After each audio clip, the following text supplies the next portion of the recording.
Hi, I'm Mike McKee with the College of Optics and Photonics, and welcome to UCF. In this video, I'm going to show you how to use the external credit evaluation form that we call the ECE form to help you select classes for the summer and fall. You may have taken AP, IB, dual enrollment classes, or the AICE exams, and these exams and classes can be equivalent to courses here at UCF. There's a table in the catalog that shows these equivalencies, but it's a little bit complex. So this form helps simplify that. It is a self-reporting tool, so we don't have a way of checking anything beyond what you're going to report here. But the importance of this is if you've taken AP credit and it's equivalent to a course here at UCF, that means you don't have to take that class anymore. It will help satisfy either a course in the general education program or within your major.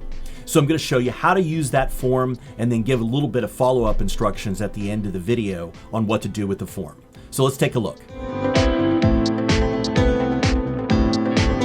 So let's take a look at the form. Before I show you how to fill out the form, when you open it up, you're going to see over here in the yellow a set of directions. Please read the directions. They're going to have important information should you get a little stuck on this. The form is pretty simple to use because there's only certain places where you're able to select an exam or a score, and then there's a drop-down list. I'll show you that in a second, but I want to scroll over to the right.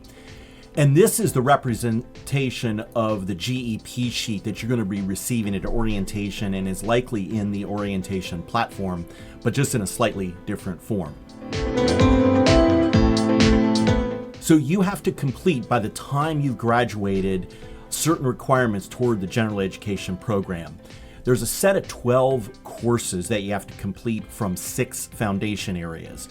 So this number represents that there's still 6 foundation areas with 2 courses per area that you need to complete.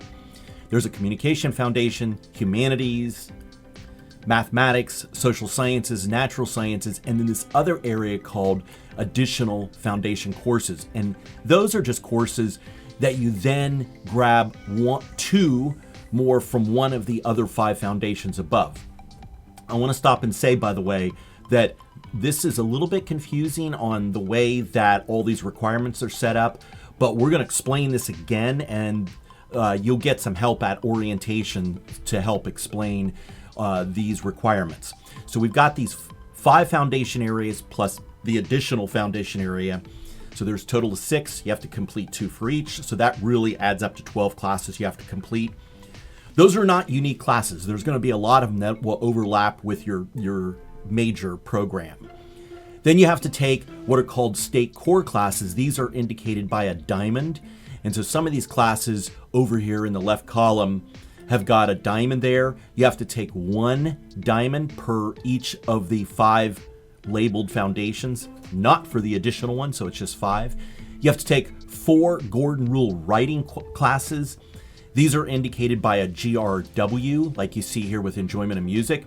It just means that there's going to be a little bit more writing in those classes. You have to take 2 Gordon Rule math classes by the time you graduate, and then you have to take 1 civic literacy course, and not indicated here, also have to take a civic literacy exam. So let's take a look at how you fill out this form. So what you'll do is simply go over and find the test section that you took, so whether it's AP, IB, dual enrollment, and you select, so let's say the student took Calculus BC, and if you know the score, select the score. If you do not know the score, because maybe you just took it and you're waiting on the results, select no score yet. If it's no score yet, it is going to populate in the highest possible score. And the reason for that is not that you're receiving credit for a no score. We're knowing don't take these 2 classes. Because if you end up getting a 5, let's say on calculus, we don't want you to repeat the class for credit that's going to come in later. Now, if it turns out that later you only get a 3, then we'll make those adjustments later in the summer or into the fall for other classes that you may have on down the line. So we're going to assume that for the purpose of scheduling, if you have no score, that it's going to take the highest score available. Otherwise, if you know, put it in. So you're just going to go ahead and do this for all of your classes. So let's say you got a 5 on this. If you got a 3, you get a 3. I'm sort of populating these out with the maximum score only because it'll help with some of the things I'll show you in a few seconds.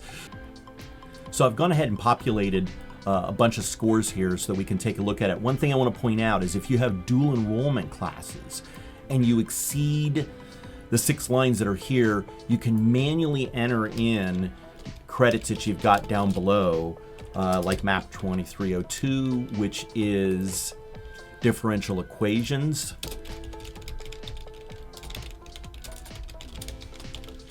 And let's say I got an A and I took that at Valencia. So you have to manually put those in. Those are not going to work on the GEP sheet over on the side, but it's going to be helpful so that we can take a look at that and you've got everything organized for us at orientation. You might want to put in the most important ones toward your major up here in the field that automatically does the calculations for the equivalencies for the GEP. So now let's take a look at the GEP sheet. So I've scrolled over here to the right to the GEP sheet. And first of all, please put your name, your email address, your 7-digit UCF ID number. That is not the one that begins with a letter. It's the one that is just all numbers. And then you can just abbreviate your major in here. So now you notice that where previously we had different numbers up here, now it's showing that there's just 3 more foundation areas that need to be satisfied. There's only 1 more state core that needs to be satisfied, 1 more Gordon rule and 1 more math. And for this student, the civic literacy is now satisfied because of the incoming credit. So when I scroll down here, then we've got these gray areas, and this shows, the communication foundation area is satisfied, so you don't have to take any more classes for communication. You've done that work in high school. Humanities, a lot of work that has to be done. No credits were available that fell into this area, so that means that you'd still have to take 2 classes from this area, and one of them has to be state core. So there's not 3 classes, you overlap, and you can select one of these diamonds for one of your classes, and that will help satisfy the requirement. Let's scroll down here to the mathematics foundation. In this case, only 1 has been satisfied, and you notice I've got these red boxes here. And if I click in here, it will show what is eligible that has got surplus credits that have come in that you can then select from. So if I select MAC 2312, it will then say, aha, this is Calc 2, it now satisfies, and you're done. So then you can move on. Now if you go, well, I think I want to use Calc 2 again in another place, right? It is going to throw a big error, and it's going to say, no, you can't do it. You cannot repeat courses. So if there is a course in this list, you cannot go back and select it a second time. It'll throw this red error. So that means you'll just have to clear that. In the Natural Sciences Foundation, we have everything satisfied. So that's good. Oh, and I also skipped over Social Sciences Foundation. We've got a bunch here satisfied. Now you notice that for social sciences and natural sciences, there's surplus in here. You've got 3 classes and you only need 2. Here, there's 3 and you only need 2. So this means that we've got some available classes for the additional foundation courses. So we can come in here and sure enough, there's psychology, can put that in. And then I see my extra class of chemistry, put that in, and now that satisfies that. So when you come to orientation, now you only have to look for selecting classes where you see things not satisfied. So in the Humanities Foundation, for the fall, you could go ahead and select a couple of these classes along with any coursework that you have toward your major, and you're good to go. So that's why we want you to bring this along to orientation. Now that everything's been selected, go ahead and print this. If you go up to File and then Print, everything should be set to print that table all in one page. So you can either print it to paper or you can send it to a PDF and then bring that along with you as a backup. Now that you've completed it, you should upload this into the orientation platform. There should be directions there on how to do that. And then also email a copy of it to yourself. And I also recommend that you print out a copy of it like I had shown you so that you can have that with you at orientation. We're going to be referring to this at orientation. So having this information with you will be really important to make sure you line up those equivalencies and courses. So once again, thanks for doing this and welcome to UCF. See you at orientation.